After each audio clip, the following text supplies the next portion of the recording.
Ya. Lah gimana Bang hakim? Nasrullah, menanggapi hal tersebut, apakah ini kemudian konsekuensi hukumnya seperti apa terhadap jaksa, terhadap hakim? Tidakkah ini merupakan terlalu mahal harganya untuk kemudian merefer lagi ke belakang, mengubah lagi yang dulu dan lain sebagainya? Ini bagaimana konsekuensi hukumnya? Oke, ini kita sepakat dulu nggak? Apakah kita sepakat dalam kasus ini terjadi peradilan sesat?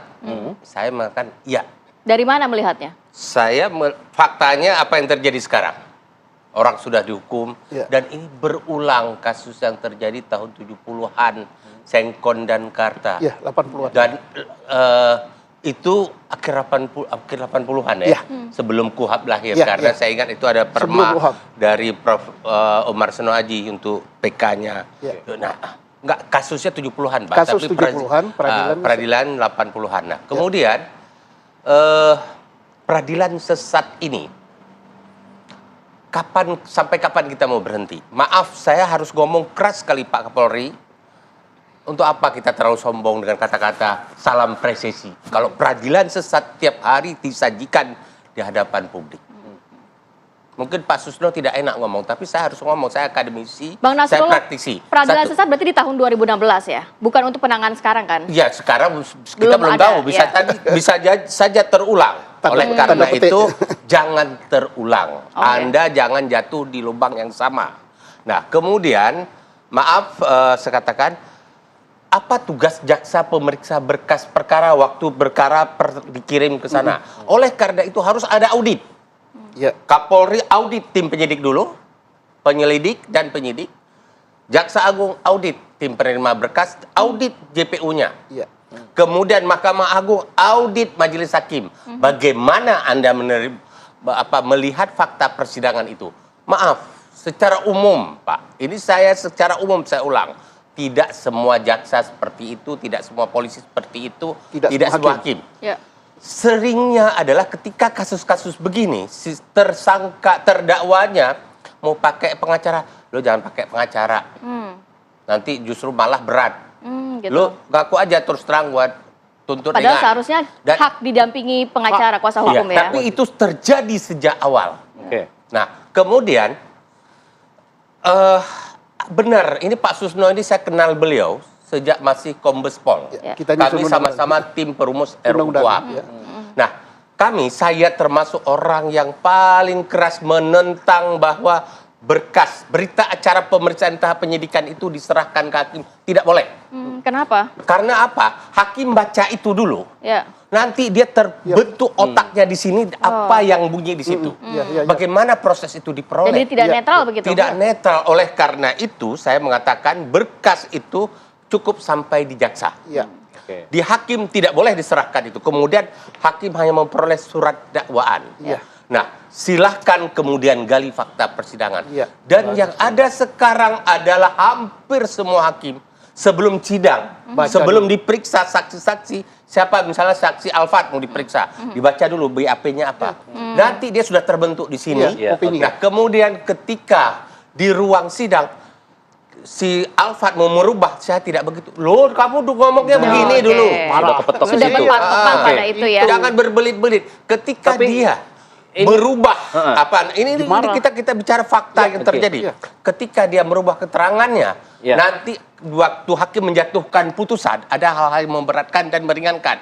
Di situ disebutkan berbelit-belit dan tidak mengaku terus terang. Itu sering kita baca. Nah. Padahal tidak boleh itu Bang Nasrullah kan terjadi. tadi mengatakan harus ada audit nih. Ya. Semuanya diaudit lagi, jaksanya, hakim, lain sebagainya. Ya. Konsekuensinya apa? Hukumnya apa? Tapi dijawab setelah jeda. Tarik nafas dulu Bang, santai. Usai jeda kita kembali, tetap di sini Apa Kabar Indonesia Pagi. Kenapa? Saya tidak pernah melakukan itu, Pak. Saya tidak pernah melakukan itu. Saya tidak pernah melakukan itu, Pak. Saya bukan otak. Saya bukan pembunuhan. Agar tertib, rekan-rekan. Ya, tunggu. Saya rela mati. Tunggu, sabar ya. Tidak. Sabar. Ya, Melakukan dia saya kami itu. persilahkan. Jadi Apa nanti perbuatan nama gaul kita saya? akan mendengarkan. Saya tidak pernah melakukan pembunuhan itu. Ini difitnah. Saya rela mati. Saya rela mati. Tidak. Sudah. Ya, rekan-rekan, tolong tertib. Nanti kita sama-sama mendengar. Gimana ya? Agak karena di luar dia ngomong. Ya, itu salah satu dari pernyataan Peggy usai dirilis oleh Polda Jawa Barat. Saya ingin kembali ke Bang Nasrullah. Bang Nasrullah, Ya. Apa konsekuensinya? Apakah memang harus diusut lagi, diberikan hukuman terhadap jaksanya, hakim dan sebagainya terkait kasus ini? Harus, karena kalau tidak ini akan berlanjut asal-asalan seperti ini. Karena apa? Yang penting putus-putus perkara. Hakim juga udah menumpuk. Jadi serba salah. Saya nggak tahu lagi bagaimana memperbaiki hukum di Indonesia, penegakan hukum Indonesia luar biasa, Ruud. Bentuk Maaf, hukumannya kayak apa? Saya mengatakan begini, ini saya tidak boleh mengatakan nanti pasti dibilang, wah nggak ada bukti Anda ngomong. Saya tahu, saya pelaku di lapangan. Oke. Ya, saya selain akademis, saya pelaku di lapangan. Ya. Hukum ini sudah menjadi korporasi penegakan hukum. Di semua unit kerja, di semua subsistem, menjadikan penegakan hukum sebagai sumber penghasilan gila-gilaan. Oke. Ya, satu. Yang kedua, proses penegakan hukum tidak lagi ada rasa belas kasihan terhadap orang mencari keadilan. Yang penting saya berhasil. Yang penting saya sudah selesaikan tugas saya. Hakim tidak punya rasa tanggung jawab di dalam memutuskan di tingkat pertama karena nanti kan bisa banding. Baik. Ya. Banding juga masa kasasi. Kasasi di tingkat kasasi jadi bemper. Di tingkat kasasi pun tidak lagi mencari keadilan. Tingkat PN sudah dihukum, PT dihukum, Baik. kasasi juga Bang begitu. Nasrullah. Nah, oleh karena itu sanksi terhadap pelaku dalam kasus ini menjadi pembelajaran hati-hati ke depan. Baik. Kalau Anda tidak menegakkan hukum secara baik, Ya. ini akan berulang terus. Oke, ini juga keinginan kita ya. Memang nantinya ada audit investigasi mungkin bagaimana penanganan atau proses hukum di tahun 2016 lalu begitu ya. Tapi kalau melihat saat ini 2 DPO ini dianulir, ini menjadi harga mati nggak sih Bang Nasrullah? Apakah nanti mungkin ada saksi-saksi yang muncul yang juga bisa menghadirkan DPO lainnya atau tersangka lainnya? Kalau bagi saya, mohon maaf Pak Susno ya, soal jumlah DPO bertambah, berkurang, itu normal di dalam penegakan hukum. Oke. Tetapi masalahnya, Walaupun dia sehingga putusan ya? muncul 3 pertama, Ya. apakah itu proses penegakan hukum yang benar, atau karena yang disampaikan oleh tim dari Polda Jabar itu dulu nyebutnya asal-asalan. Bisa saja dari para saksi-saksi yang diperiksa, ngaku nggak sih ini? Ya dia ngaku aja. Ternyata sekarang setelah digali, berubah. Itu bagi saya biasa saja. Oke. Karena tetapi bagi saya maaf ya, saya tidak terlalu fokus di dalam penanganan kasus Vina Ansik.